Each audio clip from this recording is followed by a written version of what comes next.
আসসালামু আলাইকুম। পাশফড়ি finance centre থেকে তোমাদের সকলকে স্বাগতম। তোমাদের সাথে আছি আমি সাইফ মাহমুদ। আজকে আমরা পড়ব ফিনান্স ও ব্যাংকিং দ্বিতীয় পত্রের বিমা পার্ট, জীবন বিমা। চলো দেখি আমাদের পড়াশোনায় চলে আসি। আচ্ছা, জীবন বিমা বলতে আমরা কি বুঝি? মানুষের জীবনের উপরে যে বিমা করা হয়, অর্থাৎ তুমি যদি একটা জীবন বিমা করো, তুমি এবং তোমার বিমাকারী প্রতিষ্ঠানের মাঝে একটা চুক্তি হবে। তুমি বিমাকারী প্রতিষ্ঠানকে একটা নির্দিষ্ট সময় অন্তে একটা নির্দিষ্ট প্রিমিয়াম দেবে। মনে করো তুমি প্রতি মাসে বিমাকারী প্রতিষ্ঠানকে 5,000 টাকা করে দেবে, 5 বছরের জন্য দেবে। আর 5 বছর পরে ওই বিমাকারী প্রতিষ্ঠান তোমাকে এককালীন 5 লক্ষ টাকা ফেরত দেবে। এখন যদি এমন হয় যে 5 বছরের আগেই কোনো কারণে, মনে করো 1 বছর বা 2 বছরের পরে তুমি কোনো কারণে মৃত্যুবরণ করলে, ইট হ্যাপেন্স, সেই কারণে আসলে বিমাটা করা হয়। সো এমন যদি হয় যে তুমি কোনো কারণে মৃত্যুবরণ করেছো, তো তখন বিমাকারী প্রতিষ্ঠান ওই সম্পূর্ণ অর্থ, তুমি কিন্তু 2 বছর পর্যন্ত প্রিমিয়াম দিয়েছো অথবা তুমি 1 বছর পর্যন্ত প্রিমিয়াম দিয়েছো, কিন্তু যেহেতু তোমার এটা জীবনের জন্য একটা নিশ্চয়তার চুক্তি, সেই কারণে তোমাকে ওই সম্পূর্ণ অর্থটাই তোমার নমিনি অর্থাৎ তোমার পরিবারকে প্রদান করা হবে। সেইটাই হচ্ছে মূলত জীবন বিমার কনসেপ্ট। তো চলো আমাদের অ্যান্টিবায়োটিক্সে দেখি ওদের থেকে কী কী কোশ্চেন আসে, কীভাবে কোশ্চেন আসে। জীবন বিমার সঙ্গে আমরা দেখি এটা বিমাকারী নির্দিষ্ট প্রিমিয়ামের বিনিময়ে, অর্থাৎ আমরা যে বলেছি তুমি প্রতি মাসে 5,000 টাকা করে দেবে।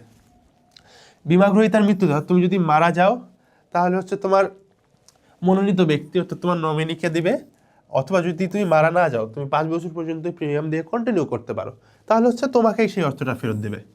অর্থাৎ তুমি মারা গেলেও টাকা পাবা, তুমি মারা না গেলেও টাকা পাবা। এই জন্য বলা হয়েছে জীবন বিমা একটা নিশ্চয়তার চুক্তি, অর্থাৎ তোমার টাকা নিশ্চিত, তুমি মারা যাও আর না যাও। ক্ষতিপূরণের চুক্তি বলা হয় না, বলা হয় নিশ্চয়তার চুক্তি। তো বিমাযোগ্য স্বার্থ, আচ্ছা এখন বিমাযোগ্য স্বার্থ মানে হচ্ছে তুমি যার উপর বিমা করবা তার উপর তোমার স্বার্থ থাকা, তোমার একটা রাইট থাকা। এখন তুমি তো আর আমার জীবনের উপর বিমা করতে পারবে না ভাই, কারণ তোমার সাথে আমার কোনো পার্সোনাল লিঙ্ক নেই, পার্সোনাল কোনো স্বার্থ নেই। এখন এমন যদি হয় যে স্বামী স্ত্রীর জীবনের উপর বিমা করতে পারে বা স্ত্রী স্বামীর জীবনের উপর বিমা করতে পারে, অর্থাৎ তুমি যার উপর বিমা করবা তার উপর তোমার লিগাল রাইট থাকতে হবে, লিগাল রাইট। সো বিমাযোগ্য স্বার্থ বলতে বোঝায় জীবন বিমার ক্ষেত্রে প্রস্তাবক নিজের জীবনের উপর এবং যার জীবনের উপর তিনি নির্ভরশীল তার জীবনের উপর বিমাযোগ্য স্বার্থ থাকতে হবে। অর্থাৎ স্বামী স্ত্রীর উপর, স্ত্রী স্বামীর উপর এমন বিমা করতে পারবেন, বাট তুমি আমার উপর বা আমি তোমার উপর বিমা করতে পারবো না, কারণ তোমার সাথে আমার কোনো লিগাল রিলেশন নেই। দ্যাটস ইট, লিগাল রিলেশন থাকতে হবে। আজীবন বিমা, আচ্ছা আজীবন কথাটা শুনেই বোঝা যাচ্ছে যে আজীবন পর্যন্ত হয়তো বা তোমাকে টাকা দিবে।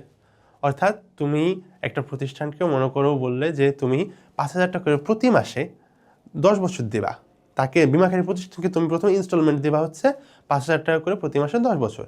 এর পরবর্তীতে তুমি যতদিন বেঁচে থাকবা উক্ত বিমাকারী প্রতিষ্ঠান তোমাকে প্রত্যেক মাসে 10,000 করে দেবে। সে এমন একটা তুমি চুক্তি করতে পারো। সেই ক্ষেত্রে তোমার যেহেতু আজীবন, অর্থাৎ তোমার প্রিমিয়ামের মেয়াদ শেষ হওয়ার পরে তুমি যে ইনস্টলমেন্টগুলো দিচ্ছ সেই মেয়াদ শেষ হওয়ার পরে বাকি যত জীবন তুমি যত বছর বেঁচে থাকবা ওই প্রতিষ্ঠান তোমাকে ওই ফিক্সড অ্যামাউন্ট মনে করো 10,000 টাকা করে পেমেন্ট করবে। এটা হচ্ছে আজীবন বিমা। দেখো, আচ্ছা আজীবন বিমা পলিসির টাকা মৃত্যুর আগে পাওয়া যায় না, মৃত্যুর পরে তার উত্তরাধিকারী টাকা পায়। মেয়াদি বিমা, মেয়াদি বিমা কি? মেয়াদি বিমা শুনে বোঝা যাচ্ছে যে এটা একটা মেয়াদ থাকে, অর্থাৎ 5 বছর 10 বছর এমন। উক্ত মেয়াদের শেষে তুমি তোমার মেয়াদের বিমার টাকা পাবা। দেখো, এটি নির্দিষ্ট মেয়াদ 5 বছর বা 10 বছর যার জন্য বিমা করা হয়। মেয়াদ শেষ হলে গ্রহীতা নিজে এবং মেয়াদের মধ্যে মৃত্যু হলে তোমার যে নমিনি থাকে সে টাকা পাবে। অর্থাৎ মেয়াদ যদি তুমি শেষ করতে পারো তাহলে হচ্ছে তুমি টাকাটা পাচ্ছ, আর যদি শেষ করতে না পারো তাহলে তোমার নমিনি টাকা পাবে।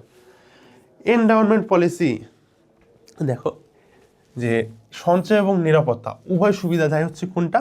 এন্ডাউনমেন্ট পলিসি। বাংলাদেশের সবচেয়ে জনপ্রিয় বিমা হচ্ছে এন্ডাউনমেন্ট পলিসি। তাহলে বাংলাদেশে সবচেয়ে জনপ্রিয় বিমার নাম কি? আবার বলো, বাংলাদেশের সবচেয়ে জনপ্রিয় বিমার নাম হচ্ছে এন্ডাউনমেন্ট পলিসি।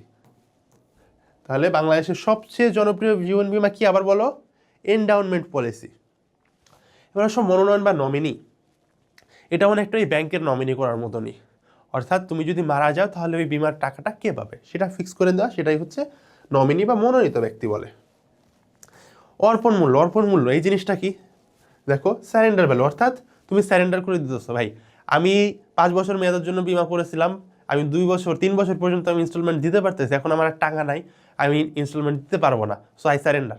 আমি যতটুকু হয়েছে কাটাকুটি যে কয় টাকা পাই আমার দিয়ে দেন, এটাই হচ্ছে মূলত অর্পণ মূল্য। দেখো, স্যারেন্ডার ভ্যালু বিমার মেয়াদ শেষ হওয়ার আগে, তুমি 5 বছরের জন্য বিমা করেছিলে কিন্তু 3 বছর পরে তুমি আর টাকা কন্টিনিউ করতে পারতেছো না, টাকা ইনস্টলমেন্ট দিতে পারতেছো না, তুমি এবার কোম্পানিকে বললে যে ভাই আমি আর দিতে পারতেছি না, আমার যতটুকু যা হয়েছে ক্যাটাগরিটা দিয়ে দেন।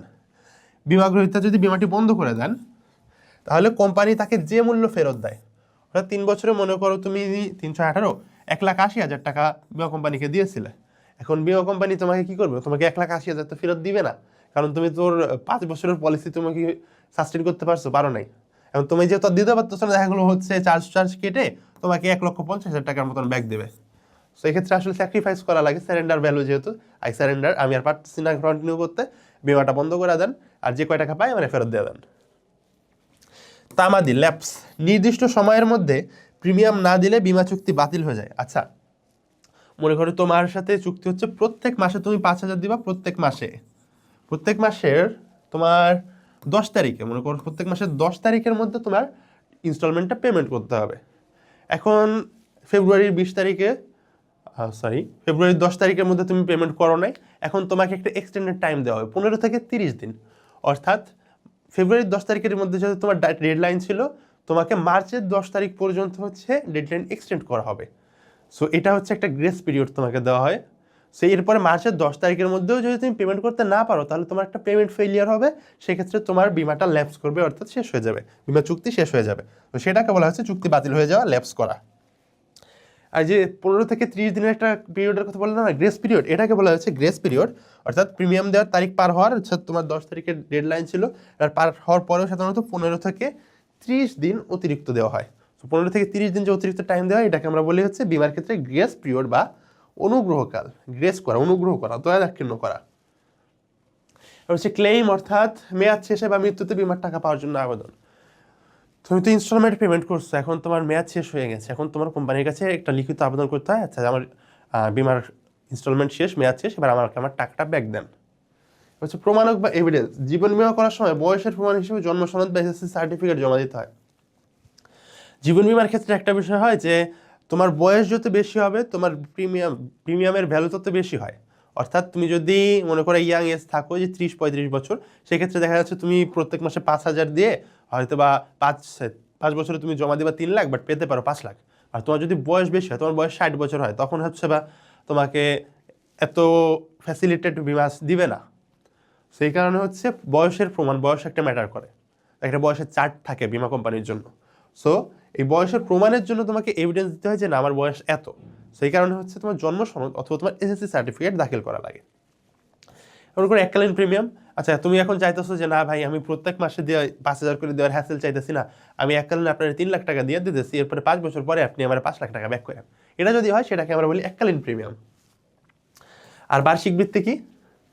যে বিমায় কোম্পানি একটি নির্দিষ্ট সময় পর মাসিক বা বার্ষিকভাবে গ্রহীতাকে ফেরত দেয়, অর্থাৎ তুমি প্রত্যেক মাসে 5,000 করে 5 বছর পর্যন্ত ইনস্টলমেন্ট দিছো, এখন এককালীন তুমি 5 লক্ষ টাকা পাওয়ার কথা, কিন্তু তুমি চাইতেছো যে না এই এককালীন 5 লক্ষ নিব না, আমি এটাকে পেনশনের মতো করে আমাকে প্রত্যেক মাসে 10,000 করে দেওয়া হোক।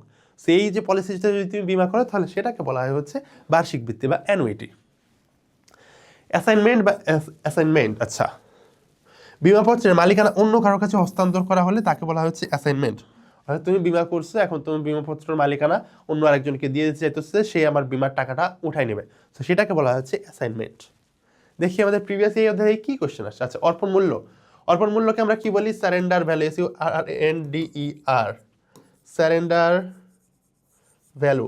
অর্থাৎ আমি আর পারতেছি না ভাই, আমার যে পর্যন্ত হয়েছে শেষ। সো অর্পণ মূল্য কোন বিমার ক্ষেত্রে প্রযোজ্য? অর্পণ মূল্য কোন বিমা আমরা পড়তেছি? আমরা চ্যাপ্টার নাম কি? জীবন বিমা। আমরা পড়ছি অর্পণ মূল্য কোন বিমা হয়? জীবন বিমায়। সো অগ্নি বিমা, নৌ বিমা, কৃষি বিমা নাকি জীবন বিমা? অর্পণ মূল্য কোথায় হয়? জীবন বিমা। তো জীবন বিমা অধ্যায়ে দেখবে আমাদের শিটে অনেকগুলো MCQ দেওয়া আছে, ওগুলো সলভ করলে আমাদের এই অধ্যায় থেকে যে কোশ্চেন আসতে পারে আমরা ইজিলি সলভ করতে পারবো ইনশাআল্লাহ। So that's all for this chapter. Thank you everyone. আসসালামু আলাইকুম।